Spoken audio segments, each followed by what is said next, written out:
E fala pessoal, beleza? Então hoje o vídeo é o seguinte: hoje eu vou ensinar vocês como aumentar a DPI do seu celular. Mais conhecido como largura mínima, também muito conhecido como DPI. Primeiramente, você vai vir lá em configuração do celular. O meu já está ativado, que eu vou até desativar. Vou mostrar pra vocês. Desativei. Então vir sobre o telefone, aí, ó, informações do software. E vão clicar em software e vão clicar lá em compilação. Olha, falta 3 etapa aí, ó. Você vai colocar seu PIN e deu.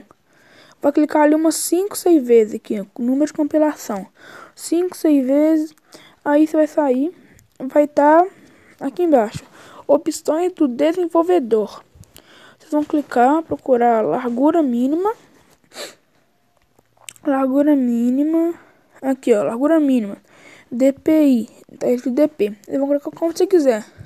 Meu celular, eu acho que ele deve ver qual que é o máximo. O meu celular, o máximo é, deixa eu ver, 1440. Quando eu vou jogar Free Fire, eu tô pra subir mais capa. Eu coloco no 800, coloco a sensibilidade lá no jogo no 0. Vou vir aqui, largura mínima, coloco 800. Se você quiser tirar, eu deixo normal no 400, 500 por aí. 400. Eu vou colocar chegando 400. Então, vai ser muito bem fácil. Vai ter que vir só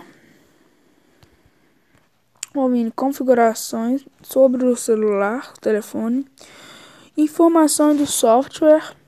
Vão clicar em número de compilação aqui, ó. Vão clicar aqui, número de compilação. Vocês vão estar vendo aí. Clicar 5, 6 vezes.